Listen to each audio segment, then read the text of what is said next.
Hi viewers, నమస్తే, welcome to Aadan. నేను మీ ప్రసాద్. ఆంధ్రప్రదేశ్ ఎన్నికల కౌంటింగ్ ఒక ప్రభంజనం, తీర్పు మహా ప్రభంజనం.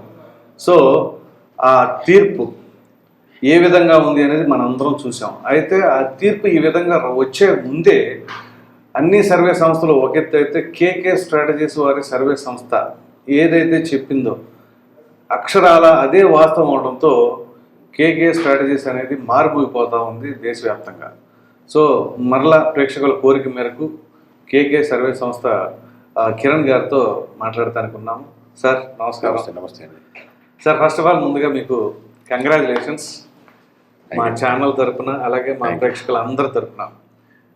ఏంటి ఎలా? ఎందుకంటే మీరు ఏదైతే శ్రేయస్ మీడియా వాళ్ళతో మొన్న ప్రోగ్రామ్ ఆర్గనైజ్ చేశారు ఎగ్జిట్ పోల్స్ రోజున 14 వైసీపీ గెలబోతుంది 14 అని చెప్పేసి వేసినప్పుడు అందరూ షాక్ అయ్యారు, ఇంక్లూడింగ్ మీ. మీరు అన్నారు అప్పటికి చాలా కాన్ఫిడెంట్గా, సో ఏదైతే ఇప్పుడు నేను నెంబర్ చెప్పాను మీకు అలాగే ఉంటుంది అని చెప్పేసి అన్నారు. అంత పక్కాగా ఎలా ఇవ్వగలిగారు? 14లో కూడా 2 భాగాలుగా డివైడ్ చేసాం. 6 కన్ఫర్మ్, 6 ఫిక్స్ అన్నారు. దాంట్లో 8లో ఏదైనా పోవచ్చు లేదా అన్నీ పోవచ్చు, లేదా మేము అట్లాగే కూటమి కేసినటువంటి ఒక 4 ఇటు రావచ్చు. సో ఓవరాల్ గా 14 అనేది అటు ఇటుగా ఉంటుంది. మాక్సిమం నెంబర్ అన్నట్లు అట్లా ఉండదు, దానికంటే పెరగదు అన్నట్టు. అయితే అబ్వియస్గా సింగిల్ డిజిట్ కూడా రావచ్చు. ఫిక్స్డ్ అయితే 6 అన్నారు. సో కాన్ఫిడెంట్ చెప్పాము, బట్ రిజల్ట్ దగ్గరికి వచ్చింది. ఏదో train S1 2 S2 S3 coach లాగుద్ది కదా, అలాగింది.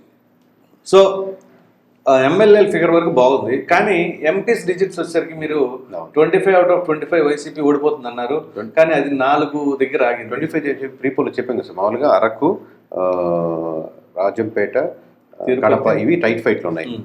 బట్ ఎడ్జ్ల వరకు తీసుకుంటే కష్టంగా ఉంటుంది. బట్ చాలా క్రాస్ ఓటింగ్ పడింది ఈ 3 పార్లమెంట్లు. ఓకే, తిరుపతి మిస్టేక్ జరిగింది. Tirupati we have to accept. ఎందుకంటే తిరుపతి దాదాపుగా 14,000 ఓట్లు. 14 అంటే నియోజకవర్గానికి 1000 ఓట్ల డిఫరెన్స్ తో ఓడిపోయింది. నియోజకవర్గం 2000.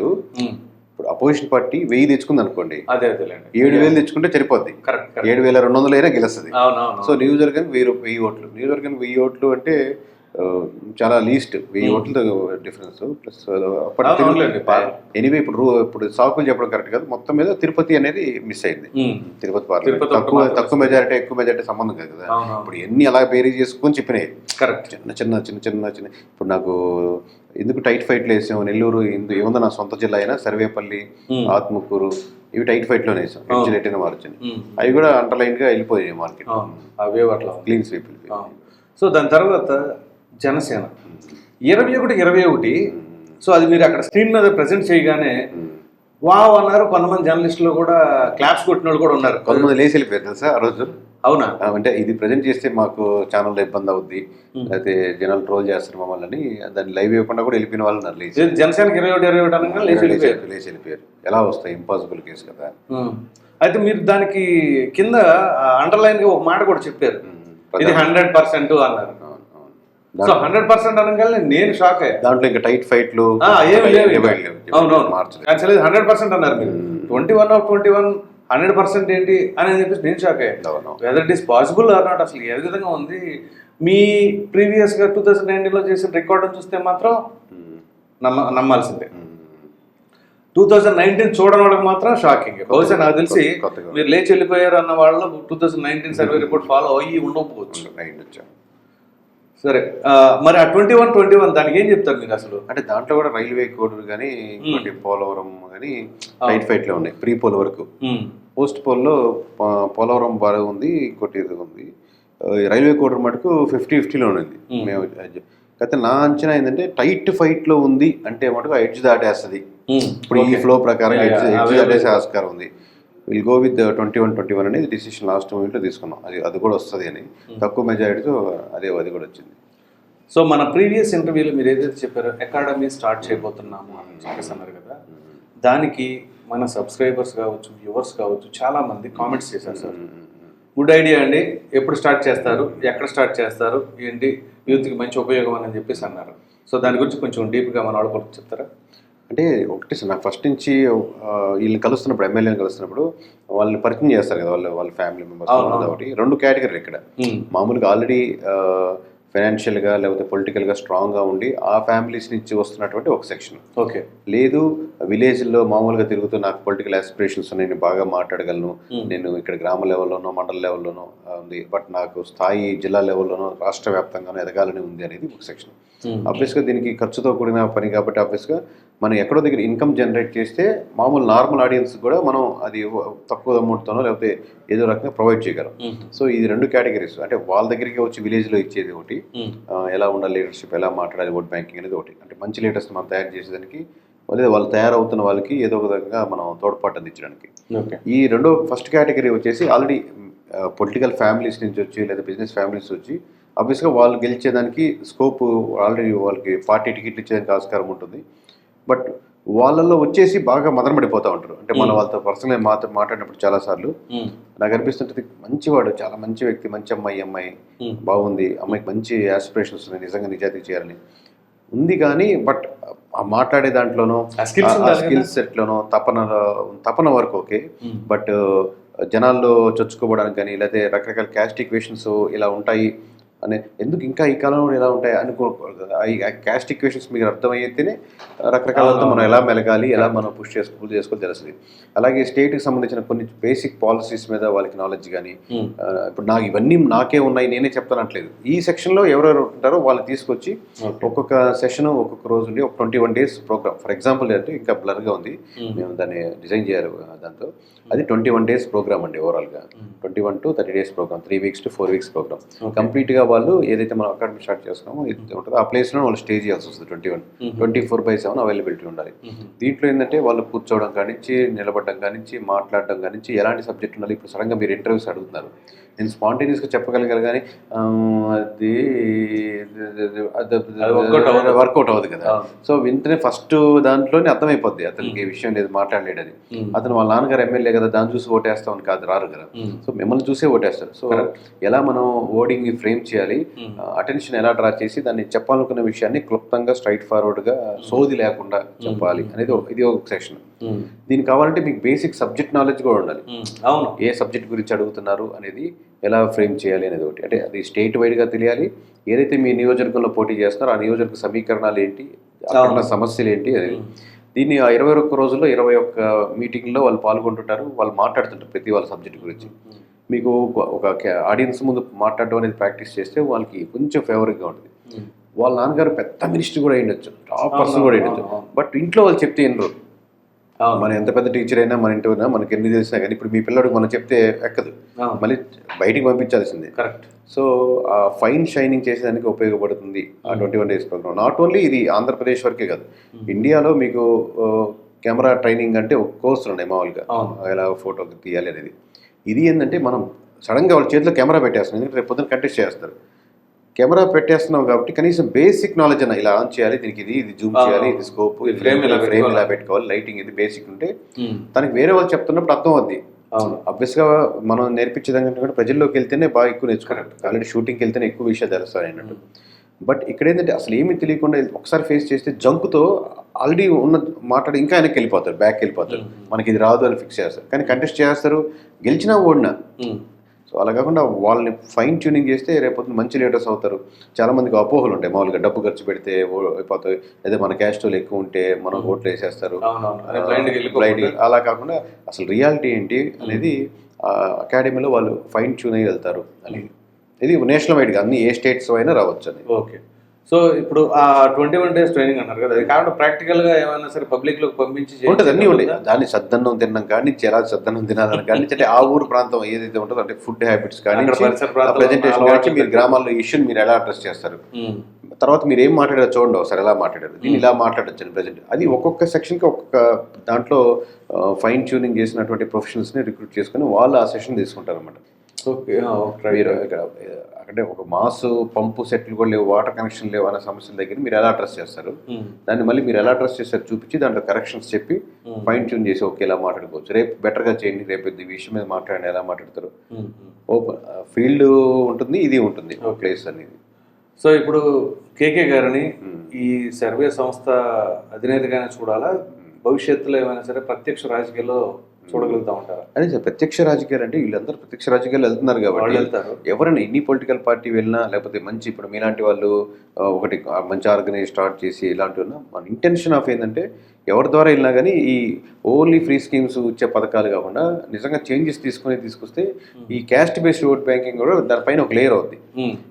ఎమోషనల్ ఎప్పుడైతే ఇంకో లేయర్ వస్తుందో క్యాస్ట్ అనేది రెండో భాగం అయిపోద్ది. ఇది లేదనుకోండి క్యాస్ట్ అనేది ప్రధానం అయిపోద్ది. సో ఆ లేయర్ కోసం మారుస్తున్నారు జనాలు అటు ఇటు. సో ఇప్పుడు ఆంధ్రప్రదేశ్లో ఉన్న పరిస్థితులు చూస్తున్నట్లయితే కులం అనేది లేకుండా రాజకీయం చేసే పరిస్థితే లేదు. మరి అటువంటి పరిస్థితి నుంచి బయటపడే అవకాశాలు ఏమైనా ఉంటాయి అంటే ఇప్పుడు నెక్స్ట్ లేయర్ ఇప్పుడు కులం కాదు. ఇప్పుడు ఇంకా వేరే దేశాలకు వెళ్తే కలర్గా పెద్ద ప్రధానం. మన కలర్ అంటే వైట్ బ్లాక్ లేదు కాబట్టి ఓకే. ఇంకా కులం అన్న కంటే కలర్ ఇంకా దారుణం కదా. వైట్స్ అంతా ఒక రకంగా వేస్తారు, బ్లాక్స్ అంతా ఒక రకంగా వేస్తారు ఓట్ బ్యాంకింగ్. బ్లాక్స్ అంతా ఒక పార్టీ ఫేవర్గా ఉంటారు, వైట్స్ అంతా అట్లా ఉంటాయి. సో అది ఎక్కడైనా కానీ ఒక గ్రూప్గా ఉంటుంది, మెంటాలిటీ ఉండదు. అన్ని దేశాల్లో అన్ని దగ్గర ఉంది. సెటిలర్స్ ఒక రకంగా ఆలోచిస్తారు, అక్కడే పుట్టి పెరిగిన వాళ్ళు ఒక రకంగా ఆలోచిస్తారు అన్నట్టు. సో ఆ గ్రూపిజం ఉంటుంది. దానికంటే పైన లేయర్ యాడ్ చేయాలి. ఓకే, సహజంగా మనిషి ఇప్పుడు మన వాళ్ళంతా ఒక దగ్గర ఉంటే మనం కలిసి మాట్లాడుకుంటాం. మన అపార్ట్మెంట్ వాళ్ళు అంటాం, మన కులపోలు అంటాం, మన మండలం, మన నియోజకవర్గం అంటాం, మన తెలుగు అక్కడికి వెళ్తే అట్లా ఉంటుంది. ఎప్పుడు గ్రూప్ మెంటాలిటీ ఉంటుంది సహజంగా నేచర్లో.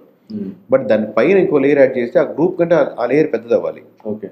సో ఇప్పుడు మీరు కొంతమంది మీ క్లయింట్స్ కూడా ఉన్నారు కదండి, మీ క్లయింట్స్లో ఎవరైనా సరే మొన్న ఓటమి పాలు అయిన వాళ్ళు ఉన్నారా? అంటే సార్ ఆఫీస్కి వైఎస్ఆర్సీపీ చేసిన వాళ్ళు ఎక్కువ మంది ఓటర్ పాలు అయ్యారుగా. ఓ, మీరు ఇర్రెస్పెక్ట్ ఆఫ్ పార్టీ చేస్తాం కదా వైసీపీలో. సో ఇప్పుడు మీ దాంట్లో ఏదైతే మీ క్లయింట్స్లో సక్సెస్ పర్సంటేజ్ ఎంత వచ్చిందండి?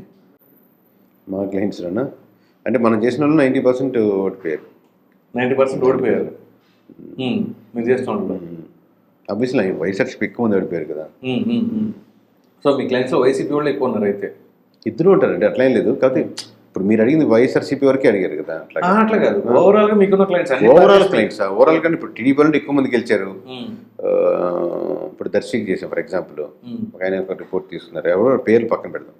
సో అక్కడ దర్శి మొత్తం మీద 170 నియోజకవర్గాల్లో మేము ఇచ్చిన రిపోర్ట్లో ఎడ్జిల్లో దాటేస్తుంది అని చెప్పి మిస్ అయింది దర్శి నియోజకవర్గం ఒకటి. అట్లా ఒకటి ఫెయిల్ అయింది అనుకోండి. వైఎస్ఆర్సీపీలో అలా ఎక్కువ మంది ఫెయిల్ అయ్యి ఉండొచ్చు. పార్టీ పేరని కాదు, మేము ఇచ్చిన క్లయింట్ అనుకోండి, ఎవరైనా పేర్లు అని అవసరం. దర్శిలో మెయిన్ నెక్ టు నెక్ జరుగుతానే ఉంది, అర్ధరాత్రి వరకు కూడా జరుగుతానే ఉంది. 2000 చిల్లర ఓట్లు, 2400 అనుకుంటా అప్రాక్సిమేట్లీ. 2000 చిల్లర. సో ఏంటి అక్కడ ఏమి ఈక్వేషన్ వల్ల అది క్లోజ్ సర్కిల్ సార్. అంటే ఆ ముందు రోజు ఒక 2-3 గ్రామాలు నాకు అందిన ఇన్ఫర్మేషన్ ముందు ఒక 2-3 గ్రామాలు కొంచెం ఒక ఎఫెక్ట్ పట్టాయి. 2000 అంటే 2000 ఓట్ల డిఫరెన్స్ అంటే 1000 ఓట్లే అంతే. 1000 ఓట్లు మీరు తెచ్చుకోగలిగితే మీరు చెప్పినట్టు 2400 అనుకోండి, 1230 ఓట్లు తెచ్చుకోగలిగితే 1230 ఓట్లు మీరు 3 గ్రామాల్లో ఇన్ఫ్లుయెన్స్ చేయొచ్చు. ఒక్కొక్క 300 కవర్ చేసుకుంటే చేసి ఉండొచ్చు. కొంచెం బెటర్ ఎలక్షన్ చేస్తే ఎలక్షన్ దాటేసినది. బట్ వాళ్ళు చేస్తుంటే మాకు వచ్చినది కదా అని చెప్పడం కదా కరెక్ట్. బట్ మేము దర్శిలో ఫెయిల్ అయ్యాం. మీరు చేసిన వాళ్ళలో ఇది మనకి కష్టం, ఎంత ట్రై చేసినా మన వల్ల కాదు అనుకున్న నియోజకవర్గం ఏదైనా ఉన్నదా?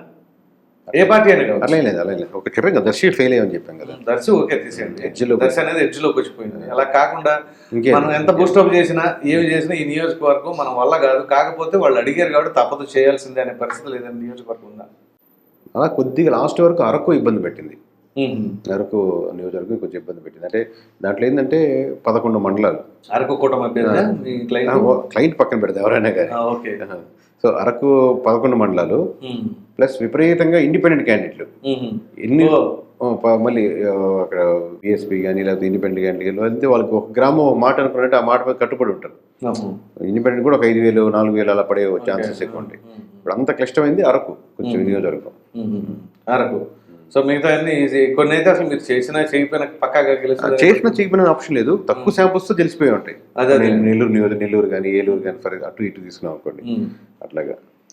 సో ఇంకా కేకే గారు, మీరు ఇప్పుడు 2024 ఎన్నికలకు ముందు ఒకలాగా, 24 ఎన్నికల తర్వాత ఒకలాగా, ఎందుకంటే 19 అనేది నేను కాదు సార్, మామూలు నేను అలాగే ఉన్నాను.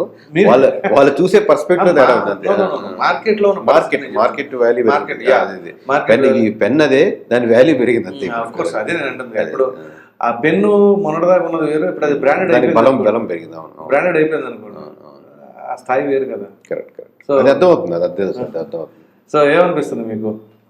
బాగానే ఉంది సార్. బట్ దీన్ని నేను ఏదో బలుపుతోనో లేకపోతే అట్లా తీసుకోవట్లేదు. నాకు చెప్పాను కదా, దీన్ని ఎంత కుదిరితే అంత పాజిటివ్. ఇప్పుడు చాలా అపోహలు ఉన్నాయి, డబ్బు ఎవడు ఖర్చు పెడితే వాళ్ళు గెలుస్తారని.